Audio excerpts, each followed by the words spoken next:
జ్యోతిషాస్త్రరీత్యా ద్వాదశ రాశుల్లో 12వ రాశి అయినటువంటి మీన రాశి మిత్రులారా, మీరు పూర్వభాద్ర నక్షత్రం 4వ పాదం, ఉత్తరాభాద్ర నక్షత్రం 1, 2, 3, 4 పాదములు, రేవతి నక్షత్రం 1, 2, 3, 4 పాదాలకు జన్మించిన మీరు మీన రాశి వారిగా పరిగణించబడుతున్నారు. ఈ 2025 సెప్టెంబర్ నెల మీకు శుభాశుభ ఫలితాలు ఎలా ఉన్నాయంటే హెచ్చు తగ్గులతో కూడినటువంటి ఒక నెలగా దీన్ని మనం చెప్పచ్చు. గ్రహ సంచారంలో సూర్య భగవానుడు మొదటి భాగంలో సింహంలోను, 17 తర్వాత కన్యలోను కూర్చున్నారు. దీనివల్ల సంబంధాలు, వివాహం, భాగస్వామ్య వ్యవహారాల మీద కూర్చున్నారు. బుధుడు కన్యలో బలంగా కూర్చున్నారు. భాగస్వామి వ్యాపారాలు, ఒప్పందాల మీద కూర్చున్నారు. శుక్రుడు సింహంలో ఆరోగ్యం మీద, ఉద్యోగ వాతావరణం మీద కూర్చున్నారు. కుజుడు కర్కాటకంలో సింహ సురాత్మ మీద కూర్చున్నారు. గురుడు మిథునంలో కుటుంబ సౌఖ్యం, ఆస్తి లాభాల మీద కూర్చున్నారు. శని వక్రీకరించి కుంభంలో మానసిక ఒత్తిడిని, ఆధ్యాత్మికతను పెంచుతున్నారు. రాహుకేతు మీనం కన్యలో సంబంధాల మార్పులు మీద కూర్చున్నారు. అందులో మీకు 7.5 శని, ఏళ్నాడు శని నడుస్తుంది. ఉచ్చ స్థితిలో ఉంది. కాస్త జాగ్రత్తగా ఉండవలసినటువంటి రాశి అని కూడా చెప్పచ్చు. ఐటీ, నాన్ ఐటీ ఉద్యోగస్తులకి ఒత్తిడి ఎక్కువ ఉంటుంది. కొత్త ప్రాజెక్టులు రాకుండా ఉంటుంది. ఉద్యోగ ప్రయత్నంలో ఉంటారు. ఉద్యోగంలో ఉన్నవారు ఉద్యోగం పోగొట్టుకుని మళ్ళీ ప్రయత్నంలో ఉంటారు. లేదా ఆల్రెడీ ఉద్యోగంలో ఉన్నారు, పోగొట్టుకునే అవకాశాలు కూడా చాలా కనబడుతున్నాయి. జాగ్రత్త పడండి. దీపం ఉండగానే ఇల్లు చక్కదిద్దుకోవాలనుకుంటారు కదా, అలా ప్రయత్నాలు మాత్రం చేస్తుండండి. ప్రభుత్వ ఉద్యోగాల్లో పదోన్నతి ఆలస్యంగా వస్తుంది అని కూడా చెప్పడం జరుగుతుంది. కొత్త ఒప్పందాలకి వ్యాపారస్తులు వెళ్ళకండి. కొత్త వ్యాపారాలు ప్రారంభించకండి. ఉన్నదే జాగ్రత్తగా చూసుకోండి. విదేశీయ వ్యాపారాలకి ప్రయత్నం చేసి ఉన్నది పోగొట్టుకోకండి. వ్యవసాయం, పంటలు బాగా పండుతుందని కూడా చెప్పచ్చు. షేర్ మార్కెట్ మిశ్రమం, 50-50, జాగ్రత్తగా ఉండండి. రియల్ ఎస్టేట్ ఖచ్చితంగా ఈ నెల జాగ్రత్తగా ఉండండి అని కూడా చెప్పచ్చు. ఇంకా వ్యక్తిగతమైనటువంటి యొక్క సర్వీస్ సెక్టార్లో ఉన్నటువంటి ఉద్యోగస్తులు కానీ, లేదా సర్వీస్ ఇచ్చే వాళ్ళు కానీ, డాక్టర్స్, లాయర్స్, డిఫెన్స్, వీళ్ళంతా ఉన్న వాళ్ళకి మిశ్రమమైనటువంటి ఫలితాలను మాత్రం చెబుతుంది. ఇక్కడ సైంటిస్టులకి ఇది యోగమైనటువంటి కాలంగా మాత్రం గట్టిగా చెప్పడం జరుగుతుంది. క్రీడాకారుడికి యోగ కాలం ఇది. భార్యాభర్తల మధ్య అపోహలు విపరీతంగా పెరిగి ఇతరుల యొక్క జోక్యం వల్ల మీకు ఇంకా కొంచెం కలతలు పెరిగే అవకాశాలు బాగున్నాయి. ప్రేమికులు చాలా జాగ్రత్తగా ఉండాలి. అన్నదమ్ముల మధ్య మూడో వ్యక్తి యొక్క ప్రమేయం లేకుండా మీకు మీరే పరిష్కరించుకోవడం మంచిది.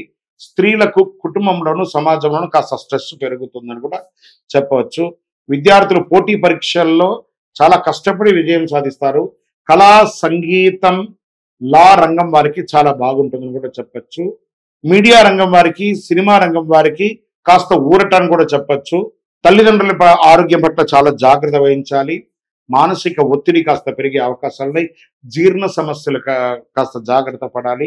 ప్రయాణంలో మీ యొక్క విలువైనటువంటి వస్తువుల్ని జాగ్రత్తగా ఉంచుకోవడానికి ప్రయత్నం చేయండి. అదృష్టం కలిగించే రంగులు అనుకుంటే ఆకుపచ్చ మరియు నీలం రంగు మీకు చాలా కలిసి వస్తుంది. అదృష్ట దిశ ఉత్తర దిశ. అదృష్ట నంబర్ మీకు 3 అని కూడా చెప్పచ్చు. మంచి రోజులు 2, 8, 16, 24, 30 బాగా ఉంటుందని చెప్పచ్చు. చంద్రాష్టమం 4 మరియు 5. ఈ 2 రోజులు చాలా జాగ్రత్తగా ఉండాలి. మాట్లాడేటప్పుడు జాగ్రత్త, ఇతరులతో సంతకాలు పెట్టేటప్పుడు జాగ్రత్త, వాహనం నడిపేటప్పుడు జాగ్రత్త. పరిహారం ఏమైనా మనం చేసుకోవచ్చు అంటే ఓం శనైశ్వరాయ నమః అని చెప్పుకుంటూ నవగ్రహాలని ప్రతి మంగళవారం, ప్రతి శనివారం ఒక 19 ప్రదక్షిణాలు చేయండి. బెల్లం ముక్క నైవేద్యం పెట్టండి. హనుమాన్ చాలీసా పారాయణం చేయండి. వీలుంటే ఎలాగూ శరన్నవరాత్రి వస్తుంది కాబట్టి దేవి భాగవతాన్ని పారాయణం చేయండి. దైవ భక్తిని ఎక్కువ పెంచండి. ఆధ్యాత్మిక యాత్రలో వెళ్ళండి. ఆధ్యాత్మిక పూజలు ఎక్కువ చేయండి. మీనరాశి మిత్రులారా, ఈ నెలంతా కూడా కాస్త మిశ్రమంగా ఉంటుంది కాబట్టి చాలా జాగ్రత్తగా ఉండవలసినటువంటి ఒక నెల. మీ వయస్సు ఎంత ఉందో అన్ని దీపాలను మీ యొక్క ఇష్ట దైవంలోనో ఏదైనా దేవాలయంలో వెలిగించండి. ఇంకను మీ దోషాలన్నీ తొలగడానికి అతి శక్తివంతమైనటువంటి కరుంగాలి మాలను 48 రోజులు పూజ చేసి, చండీ సుదర్శన పూజ హోమాదులన్నీ చేసి మీకు అందించడానికి సిద్ధంగా ఉంది. కావలసిన వారి కింద నంబర్కి సంప్రదించండి. మాల ధరించడం వల్ల ఆరోగ్యంగా ఉంటారు, ఐశ్వర్యంగా ఉంటారు. గ్రహ దోషాలన్నీ కూడా తొలగిపోతుంది. సామాజికంగా గొప్ప మర్యాదలు పొందుతూ ఉంటారు. ఇంకను మీ వ్యక్తిగత జాతకం పొందాలి అనుకుంటే కింద నెంబర్కి మీ యొక్క పేరు, date of birth, time of birth, place of birth WhatsApp చేయండి. ద్వాదశ రాశులు అన్నిట్లోనూ మీ రాశి ఫలితాలని పొందినటువంటి మీరందరూ కూడా ఐరారోగ్య, ఐశ్వర్య, భోగభాగ్యాలతో ఉండాలని అఖిలాండ కోటి బ్రహ్మాండ నాయకుడు శ్రీ ధర్మశాస్త్ర అయ్యప్ప స్వామి 18 అవతారముల దేవాలయంలో మీకోసం ప్రార్థన చేశాము. ఈ దేవాలయం తిరుపతి పట్టణంలో జీవకోణ అనే ఒక ప్రాంతంలో ఉంటుంది. మీరు తిరుపతికి వచ్చినప్పుడు దేవాలయాన్ని దర్శనం చేసుకోండి. రైల్వే స్టేషన్ నుండి బస్ స్టాండ్ నుండి 3 కిలోమీటర్ల దూరంలో బ్రహ్మశ్రీ డాక్టర్ చంద్రమౌళి గురుస్వామి గారు నిర్మించారు. తప్పక దర్శనం చేసుకోండి. ఆ దేవాలయంలో అడుగు పెట్టాలంటే నుదుట రాతలి అనేది అడుగు పెట్టలేరు. ఆ దేవాలయంలో వచ్చిన వాళ్ళు ప్రయత్నం చేసి ఒక్కసారి అడుగు పెట్టి స్వామి దగ్గర ప్రదక్షిణం చేసి చూడండి. మీ కోరికలన్నీ నెరవేరుతాయి. వందే మాతరం, వందే మాతరం, వందే మాతరం. చంద్రమౌళి వెంకటేష్ శర్మ. శరణమయ్యప్ప.